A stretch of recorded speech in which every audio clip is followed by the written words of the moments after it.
Jadi lo admit lo pernah selingkuh? Iya.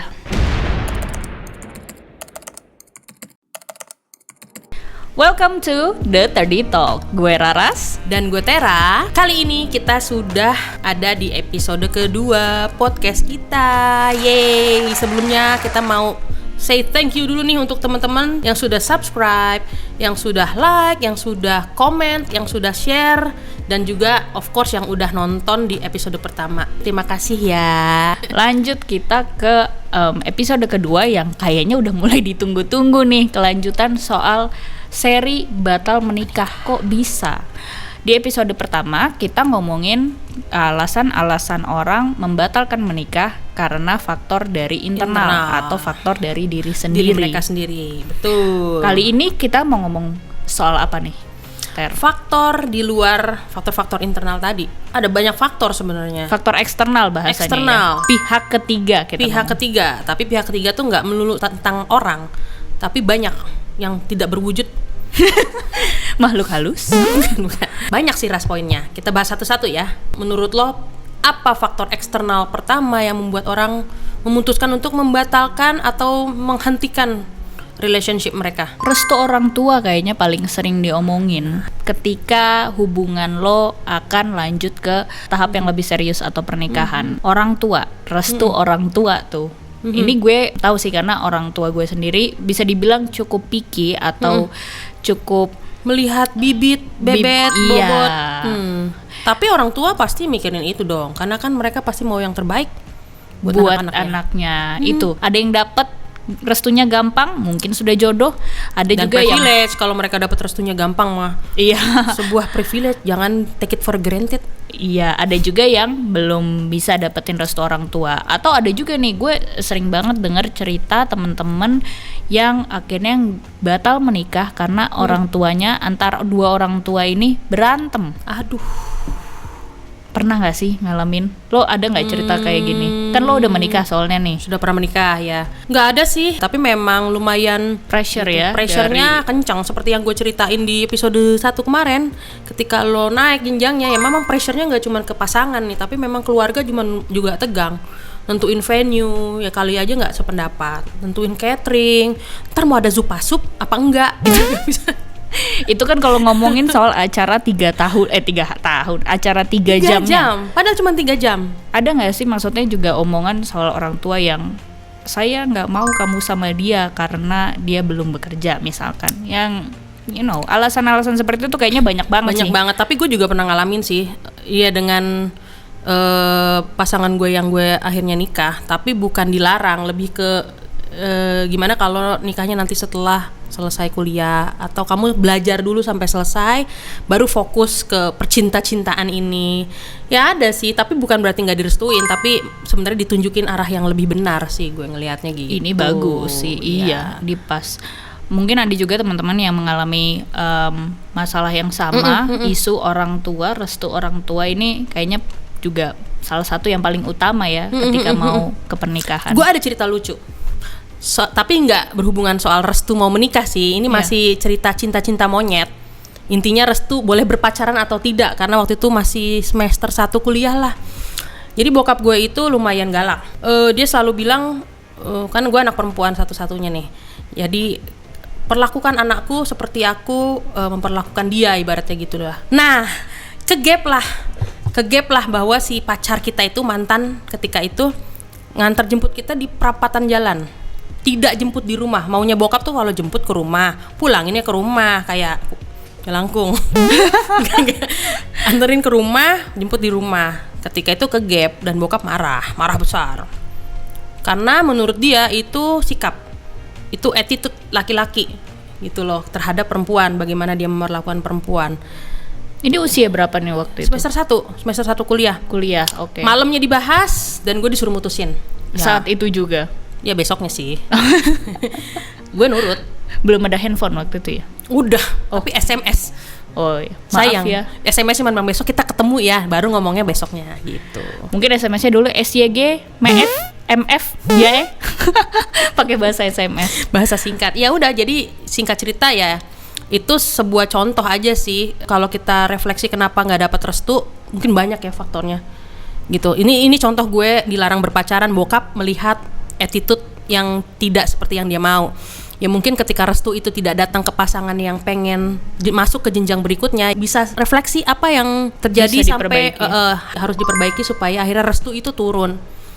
Gue ngeliatnya gitu sih, tapi banyak sih masalah restu ini lumayan complicated banget. Restu sebenarnya kita ngomong-ngomong restu siapa restu ini ya? Sebelah yang lagi renovasi rumah. Ya mungkin dari teman-teman ada yang mau cerita nggak dapat restunya karena apa gitu. Mungkin kamu suka pisang goreng, aku suka pisang rebus, tidak cocok, tidak turun restunya sama orang tua. Mungkin boleh share di kolom komentar seperti biasa. Kita ajak teman-teman berdiskusi juga nih, Ra. Itu tadi soal orang tua yang menjadi pihak eksternal batalnya pernikahan atau gagalnya hubungan maju ke jenjang berikutnya. Betul. Yang selanjutnya gue kayaknya mikir situasi. Situasi ini berarti bisa jadi jarak, situasi finansial, situasi pandemi. Aduh, ini paling relate ya, pandemi. Kayaknya paling relate nih. Di usia gue yang baru menginjak 30, udah sering denger dari teman-teman gue, kebetulan gara-gara pandemi ini semakin banyak lah tantangan dan hambatannya untuk melanjutkan ke jenjang pernikahan, atau bahkan yang tadinya udah siap nih menikah harus postpone. Betul, harus tertunda sampai ke tahun depannya atau ke tahun depannya lagi. Karena mostly tertunda karena venue ya. Ya, travel restriction, ada juga venue, nggak boleh ini, nggak boleh itu. Ada lagi saudara gue sendiri udah siap nih bawa seserahan ya namanya ya, bawa seserahan. Di hari itu kan H-1 tuh harus PCR, tapi belum keluar hasilnya. Nah pas udah siap seserahan begini, udah di jalan, ternyata dibilang positif SYG gitu ya tadi ya. Sayang, aku positif, bukan hamil. Positif COVID. Jadilah gitu. Langsung waduh gimana. Ya, tapi senengnya ya fortunately mereka akhirnya melangsungkan pernikahannya juga 1 tahun kemudian, yang mana di tahun ini. Tapi itu kejadiannya ya tahun lalu. Tertunda gitu. PR juga ya, udah koordinasi, udah apa segala macem, booking sana sini, booking venue, booking catering, booking lah makeup artist dan lain-lain ya. Tapi ada juga yang diuntungkan sama situasi ini, Ras. Apa tuh? Jadi ada yang akhirnya ya sudah, karena pestanya nggak boleh nih, kan venue sekarang kalau bikin pesta nggak boleh 100% diisi kan, kalau nggak salah sempet 30% sampai akhirnya 50%. Tadinya mau ngundang misalnya 500 tamu, bisa hemat nih 200 tamu aja, 200 packs gitu kan, atau mungkin 20 atau mungkin jadinya keluarga inti aja yang emang esensial buat kesakralan pernikahan mereka. Kan jadinya sebenarnya hemat budget ya. Bayangin, pernikahan tuh mahal loh. Ya lo yang udah ngalamin nih. Udah ngalamin. Berapa kali ganti baju? 2 di kurun waktu dari jam 8 sampai jam 1. Udah kayak model ya? Udah kayak model dong. Mantap. Ini ngomongin ya tadi situasi ya, pandemi, juga selain tadi jadinya tertunda, gue punya pengalaman dari teman-teman gue yang akhirnya tidak jadi menikah karena pandemi, bukan karena tertunda tadi, tapi ketika mereka tidak bisa ketemu satu sama lain, ya karena harus di rumah aja, mereka jadi ada refleksi diri. Do I really want to be with this person? Do I see this person as my long life partner? Gitu. Di situ komitmen dan komunikasi diuji paling berat, sama kayak orang yang jarak. Tadi situasi lainnya adalah jarak secara fisik. Mungkin ada yang satu di negara mana, satunya di negara sini gitu kan. Nah itu nggak bisa ketemu tuh. Balik lagi jarak secara fisik mempengaruhi juga sebagai faktor eksternal. Iya sih. Tapi memang yang paling utama bukan cuma jarak fisik, jarak hatinya. Jarak hati, benar. Kalau jaraknya jauh, seperti ibu ya, jarak apanya nih? Negaranya jauh, tapi kan hatinya insya Allah dekat terus ya. Amin. Itu tadi ya soal jarak. Berat sih memang di gara-gara situasi pandemi ini. Tapi kan ada juga situasinya yang tidak tepat. Misalkan situasi keluarganya tidak memungkinkan, ada yang harus diprioritaskan terlebih dahulu. Ini nih, orang tuanya bilang nanti dulu deh, anak saya sekolah lagi dulu selesaiin, baru boleh deh ada prioritas lain. Iya, ada prioritas lain. Atau ada yang selesain cicilan dulu deh gitu kan. Betul. Ada yang seperti itu. Banyak banget faktor-faktor lainnya. Kalau ada faktor yang faktor dari situasi, faktor eksternal yang menurut kalian kita belum sempat bahas hari ini, bisa kasih tahu kita juga di kolom komentar. Mungkin ada yang kita kelewat atau kita belum pernah merasakannya. Betul. Tapi ada satu faktor eksternal lain nih yang kayaknya the elephant in the room. Apa tuh? Ada gajah di dalam ruangan. Sempit dong. Gua dong. Maksudnya adalah pepakor kalau kita ngomongnya. Ya, Perebut pasangan orang. Benar betul pihak ketiga, manusia lain yang ada di hubungannya. Nongol nih. Shoot. Ini rame nih. Biasanya suka gemes orang kalau dengar kata pepakor. Ini pelakor. Ya, pelakor udah sering banget kita dengar, tapi sebetulnya gak cuman perebut laki orang ya, pelakor, perebut wanita orang. Ya udah, perebut pasangan orang. Ya, pepakor kita viralkan. Jadi kalau gue ngelihat pepakor itu berarti hubungan itu komitmennya atau komunikasinya kurang. Lo pernah ngalamin nggak? Pernah. Wow. Jadi lo admit lo pernah selingkuh? Iya. Wow, kok bisa?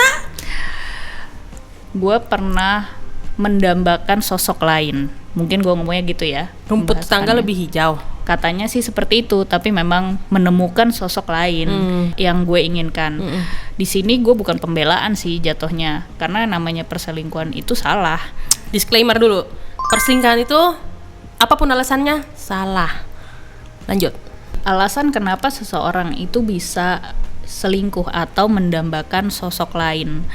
Nah, mungkin bisa dibilang semakin kita berproses pendewasaan, semakin bertambah umur kita, semakin banyak lagi ketemu orang, baca artikel, dengar dari orang lain, ekspektasi kita tuh berubah terhadap sosok pasangan kita pada saat itu.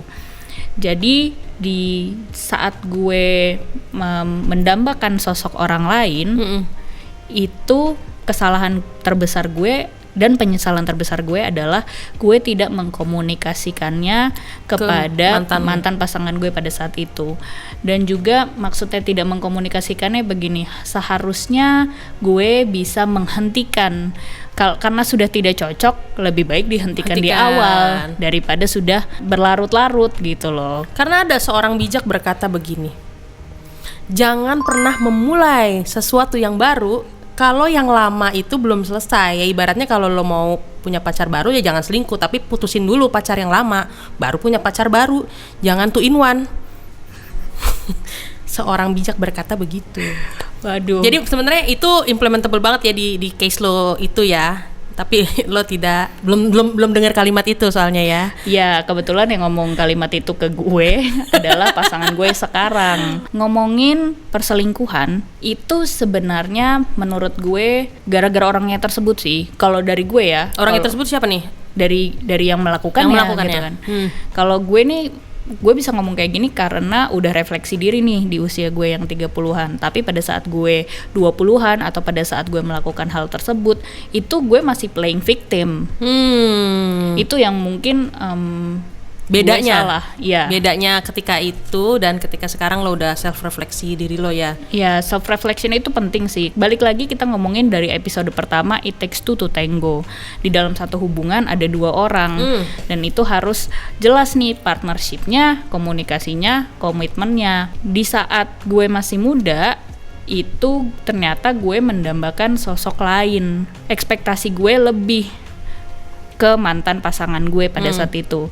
Dan gue ingat ada satu orang dari circle teman kita yang ngomong gini ke gue, yang sampai sekarang gue masih inget nih Kater nasehatnya.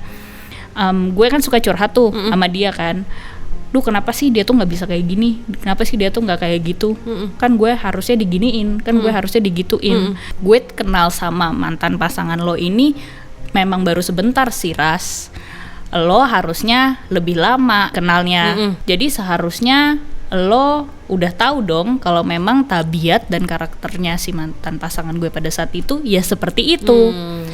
Terus satu kalimat yang dia ngomong sama gue, mungkin lo mencari sosok orang lain, question mark gitu kan, pertanda tanya.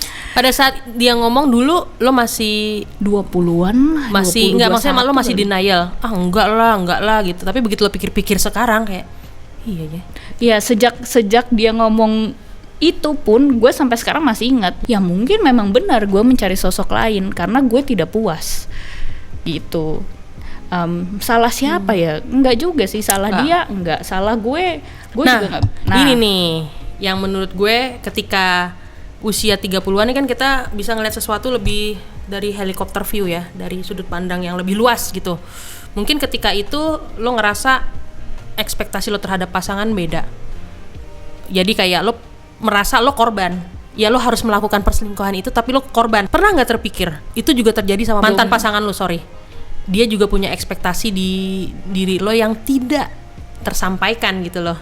Gua rasa itu benar. Karena balik lagi tadi, it takes two to tango. Memang kalau jodoh nggak akan kemana, Ya, dan itu itu benar mah udah banget. kunci. Itu benar banget. Lo mau cari sampai ke ujung dunia, kalau jodoh lo adanya di ujung dunia, ya baru ketemunya nanti pas lo udah ke ujung dunia gitu istilahnya. Timelinenya, jadwalnya itu udah ditentukan lah kalau kita ngomong kalau kita percaya sama takdir. Komitmen, ekspektasi, komunikasi harus dipertemukan. Jadi saling toleransi lah. Toleransinya harus tinggi. Kalau lo pernah nggak sih berada di situasi ada pihak ketiga, pepakor, atau bahkan lo yang jadi pihak ketiganya? Alhamdulillah nggak pernah, tapi ada di situasi itu ya pernah. Ada cerita Ras, zaman cinta-cinta monyet dulu, zaman gue masih SMA kelas 2 atau kelas 3 gitu. Jadi sahabat gue sendiri. Wah, Sahabat gue sendiri jadian sama mantan gue. oke. Gua Tapi bisa- udah mantan. Ya akhirnya gue putus, terus mereka udah jadian gitu. Jadi gimana dong? Kan bisa disimpulkan sendiri tuh. Berarti kapan PDKT-nya? Diseret. Jadi diseret ya. Jadi overlapping gitu. Overlapping. Jadi ada momen ketika si laki-laki sama saya dan sama dia tuh in one. Hai. Ya menyakitkan, tapi udahlah. Sehari, 2 hari, 3 hari, 4 hari, seminggu selesai. Sudah, tidak usah disesalin. Karena buat gue Ras, di hidup itu cuma ada 2 hal. Kesuksesan, tapi tidak ada kegagalan. Yang ada adalah lesson learned. Pembelajaran gitu. Kenapa gue sebut pembelajaran? Karena nggak ada yang namanya gagal. Gitu, yang ada lo jatuh, tapi lo harus bangun lagi. Nah, ketika bangun lagi, apa tuh yang diambil saripati pelajaran? Istilahnya kalau lo pernah mendambakan sosok yang lain dari pasangan lo, satu kali mungkin lo punya salah, harus introspeksi diri. Kalau udah 2 kali, 3 kali, 4 kali, ada yang salah Sama emang diri lo. sama lo. Emang doyan selingkuh. Berarti itu harus hati-hati, ada apa gitu. Kita harus tadi helikopter view. Helikopter view itu artinya kita melihat dari sudut pandang yang jauh. Kita melihat Luas. bigger picture. Betul. Apa sih yang salah, apa yang bisa diperbaiki. Karena ketika 30-an ini tadi gue sempat bilang gak sih bahwa lo melihat sesuatu udah lebih wise ya. Tadi gue sempat sebut jangan melulu ngerasa sebagai victim gitu. Tapi kita say sorry juga, mungkin ada yang emang rumah Terdampak. tangganya harus bubar karena memang peran pepakor ini, karena emang gemes juga sih sebenarnya ada orang-orang seperti ini gitu. Tapi terlepas daripada itu, memang ada baiknya kita selalu melihat ke diri sendiri dulu gitu kan, sebelum kita nyalahin kondisi atau mungkin orang lain gitu kan. Gue juga pernah diselingkuhin soalnya. Oh, dua-duanya pernah? Ya sama. Jadi balik lagi tadi ketika udah gue refleksi diri, gue pernah mendambakan sosok lain. Gue juga pernah punya mantan pasangan yang mendambakan sosok orang lain gitu. Ya emang mungkin udah bukan jalannya kali ya. Bukan jalannya. Ya, balik lagi monyet ketemu monyet tadi, soalnya cintanya masih monyet. Gitu.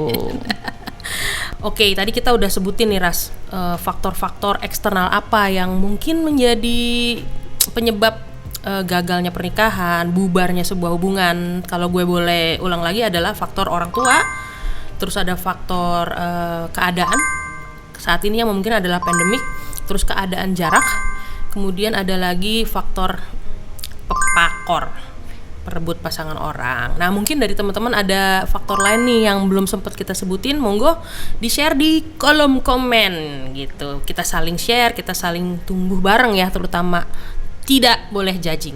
Di komunitas ini kita pengen membangun diri bersama. Jadi tidak ada saling judge satu sama lain. Kalau kamu pernah mendambakan sosok orang lain, mungkin kamu pernah salah. Tapi it's okay asalkan kita belajar lagi untuk menjadi orang yang lebih baik. Itu mungkin pencapaian gue sih di usia 30-an.